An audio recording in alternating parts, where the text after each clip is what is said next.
பிடி பிரைம் நேயர்களுக்கு வணக்கம். இந்த வாரம் ரொம்பவே எக்ஸ்பெக்டடான ஒரு சினிமா ஸ்டார். பாடல்கள் வெளிவந்த நாள் முதல் இல்ல பியார் பிரேம காதல் அந்த படத்துக்கு இளன் டைரக்டர் அதுல யுவன் ஸ்கோர் பண்ணதுன்னு ஸ்டார் படத்துக்கு அந்த ஹைப் இருந்துட்டே இருந்துச்சு. ட்ரெய்லர் இந்த ஆண்டின் இல்ல கடந்த ஒரு 5 ஆண்டுகள்ல ஒரு பெரிய ஹீரோ இல்லாத ஒரு நபருக்கான வந்த ஒரு மிகச்சிறந்த ஒரு ட்ரெய்லர், மிகச்சிறந்த ஒரு ட்ரெய்லர் கட்டு.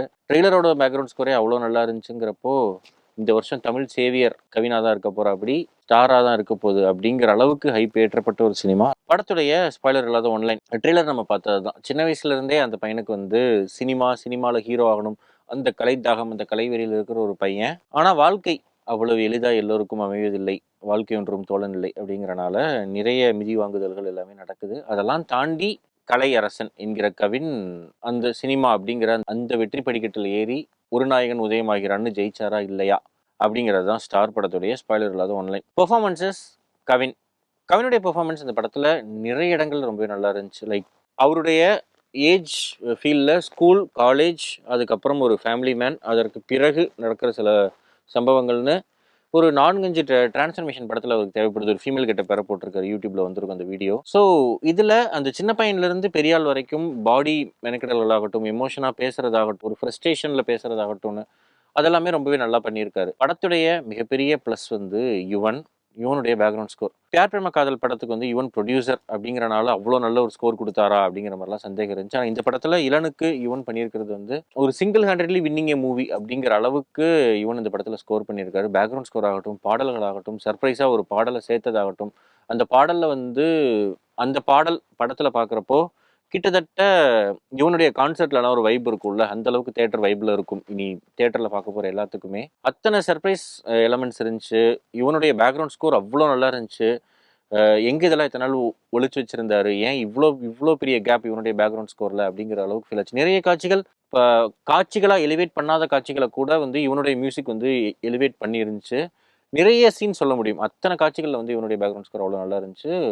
பாடல்களும் விக்னேஷ் ஸ்ரீகாந்த் எழுதியதாகட்டும், இளன் எழுதிய பாடல், நிரஞ்சன் பாரதி எழுதினது, மதன் கார்கி, மாதேவன்னு எல்லாருமே வந்து போட்ட இன்புட்டுங்கிறது அவ்வளோ நல்ல இன்புட். டிஸ்கோகிராஃபியா இந்த படத்துடைய ஆல்பம் வந்து ஒரு மிகச்சிறந்த ஒரு ஆல்பம். படத்துடைய வசனங்கள், universe falls in loves with stubborn heart அப்படிங்கிற அந்த வரி ஆகட்டும், அதே மாதிரி ட்ரெய்லரில் வர்ற அந்த வசனம், வீரன் வாழ் தரிப்பதை நிறுத்துவதே இல்லை அப்படிங்கிற வசனத்தை வந்து வெவ்வேறு இடங்கள்ல வெவ்வேறு சூழ்நிலைகளுக்கு பதிவு பண்ணதாகட்டும், பாரதியுடைய கோட்ஸை ஒரு இடத்துல பதிவு பண்ணுறதாகட்டும்னு வசனங்கள் படத்துக்கு மிகப்பெரிய ஒரு ப்ளஸ். நிறைய இடங்கள்ல இளன் ரொம்பவே மெச்சூர்டாக வசனங்கள் டீல் பண்ணியிருந்தார். ஒரு பர்டிகுலர் ஃப்ரேமில் ஒருத்தர் சொல்லுவார், நான் ஒன்று ரிஜெக்ட் பண்ணியிருந்தாலும் நீ ஒன்று ரிஜெக்ட் பண்ணாமல் திரும்ப திரும்ப போராடிக்கிட்டே இருக்கேன்னு. நம்ம எல்லாத்துக்குமான ஒரு மோட்டிவேஷனல் வசனமாக அந்த டைலாக் எப்பயுமே இருக்கும் அப்படிங்கிற அளவுக்கு நிறைய வசனங்கள் நல்லா இருந்துச்சு படத்தில். மீரா அப்படிங்கிற கதாபாத்திரத்தில் நடித்த பிரீத்தி, அப்புறம் அதித்தி பஹாங்கர் ப்ளே பண்ண சுரபி அப்படிங்கிற ரோல், இளனுடைய ஃபாதர் ஒரு ரோல் பண்ணியிருக்காரு, லால் ஒரு ரோல் பண்ணியிருக்காரு, லொலுசபா மாறன் ஒரு முக்கியமான ரோல் பண்ணியிருக்காரு, கீதா கைலாஷம் ஒரு நல்ல ரோல் பண்ணியிருக்காங்க.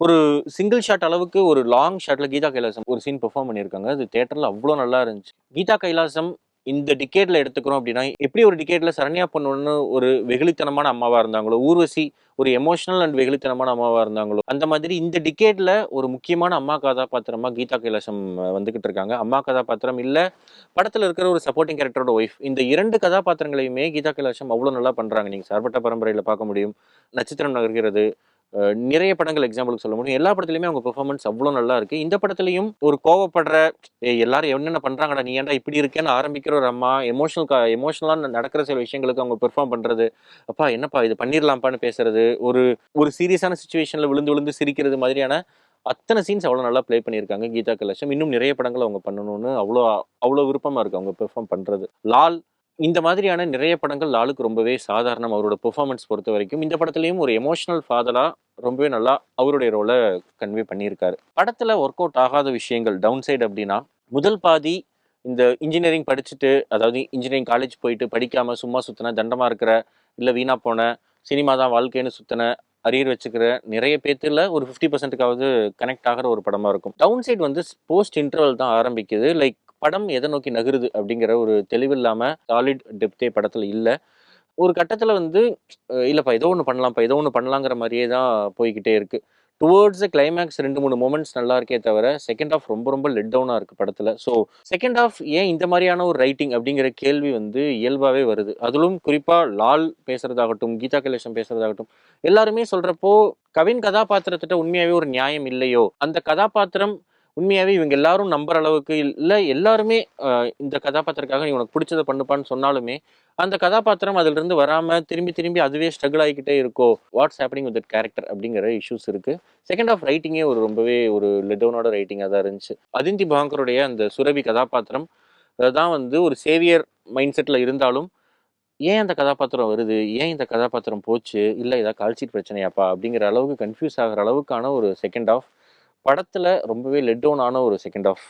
ஏன் அப்படின்னு தெரியல. ரொம்ப சர்ப்ரைசிங்காகவும் ஷாக்கிங்காகவும் இருந்துச்சு இப்படி ஒரு செகண்ட் ஆஃப். ட்ரெய்லரில் வந்த ஒரு வசனம் ட்ரெய்லரில் கேட்குறப்பே கூஸ் பம்ப் வந்து அதை படத்தில் பார்க்குறப்போ எமோஷனே இல்லாமல் கிடக்கிற அந்த வலி வேதனை இருக்கே அப்படிங்கிற மாதிரி தான் செகண்ட் ஹாஃபில் 2, 3 மூமெண்ட்ஸ் இருந்துச்சு. அது வந்து ரொம்ப டிசப்பாயிண்டிங்காக இருந்துச்சு படத்தில். டுவர்ட்ஸ் த கிளைமேக்ஸ் படம் ஒரு பீக் டச் பண்ணாலும், ஆனால் இந்த படம் தொட்டிருக்க வேண்டிய உயரம், எங்கேயோ இருந்திருக்க வேண்டிய படம், ஏன் இப்படி why compromise for something so so average அப்படிங்கிற ஃபீலுக்கு இந்த படம் கொண்டு போயிருச்சு. ட்ரெய்லர் பார்த்து கூஸ்பம்ப் ஆனவங்க, வைப் ஆனவங்க, இவனுடைய பேக்ரவுண்ட் ஸ்கோர் மியூசிக் எல்லாம் கேட்டு அமேசான் மியூசிக்கில் ஸ்பாட்டிஃபைல பாட்டெல்லாம் கேட்டு வைப் ஆனவங்க கொஞ்சம் டோன் டவுன் பண்ணி எக்ஸ்பெக்டேஷன் லெவல்லாம் கம்மி பண்ணி ஒரு -50 அந்த மாதிரி வச்சுட்டு போய் படம் பார்த்தீங்கன்னா நல்லாவே இருக்கும். இல்லை எப்படி இருக்க போகுது தெரியுமான்னு போனால் அப்படி தான் வெளியே வரும்.